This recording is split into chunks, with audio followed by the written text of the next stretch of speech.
Hey everyone, welcome back to another episode of Econdomics. And today, I want to share with you an idea of time.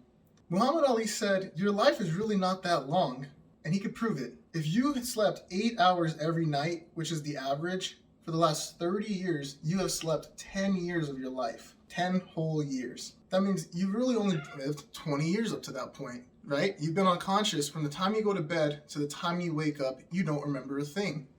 Now, on top of that, if you add up all the time you've done traveling to work, to school, on a plane, just driving around, so there's another 2 years of your life. In America, we also go to school for 6 hours a day for at least 12 years. That comes out to about 3 years of time as well. Then if you add up all of your entertainment, things like going to a play, watching a game, doing something for fun, that's about 2 years worth of time. And then finally, you have to add up all the time that you've just done nothing. So at the end of it, when you're 30 years old, you're really only about 7. I want to add to that as well.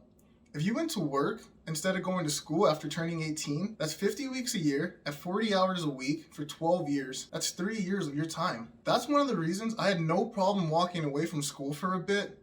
I did not like their definition of winning. Their definition of winning was me getting my degree, to go and sit in traffic at 7 a.m., to be at work at 8, to use 70% of my time for the next 40 years. Now, how do I figure that? 5 out of 7 is about 70%. I have to work 5 days a week at 8 hours a day. Hopefully I get my 8 hours of sleep. That will give me about 8 hours of free time to do things that I would like for 40 years.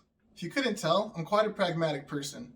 So let's put some numbers to this. 5 out of 7 days of the week is 70% of the week. If you work full time, that's 40 hours a week, 2,000 hours a year. That's a lot of time. You gotta ask yourself, do you even like what you are doing? Here's a more practical example. One of my goals is to see the world. So how am I gonna do that if I'm using 70% of my time at work? Let's break it down some more. If you follow that plan of 50 weeks a year to work, you only get 2 weeks off a year. And if you only travel once a year, that's only gonna be one state a year. How would I get to see everything else? How would you get to see everything else? Now, let's go another step further. The average retirement age in America is 61.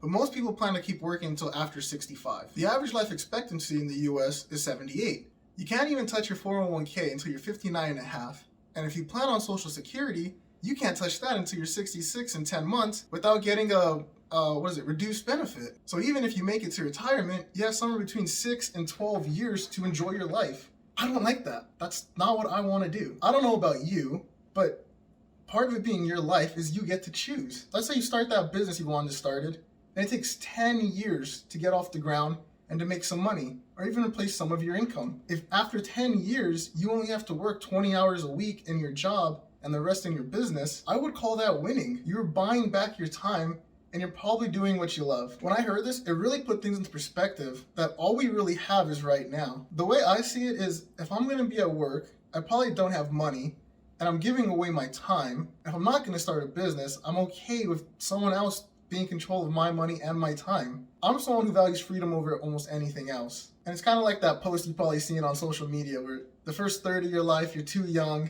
the second and third you're too busy, and the third you're too old. At what point do you get to live? You get to decide. It's your life, right? I hope this really put things in perspective, that your time is more valuable than you think. Let's put it this way. Let's say you make $100,000 a year, or your plans to make $100,000 a year. This might shock you, but that's only $50 an hour, working 2,000 hours a year. Again, I hope this gave you a new perspective on how valuable your time is.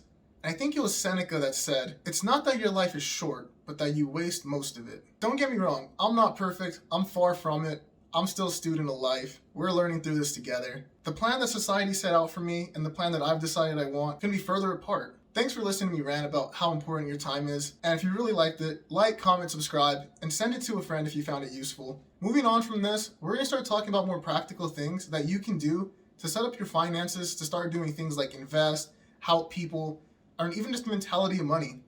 Thanks, until next time, guys.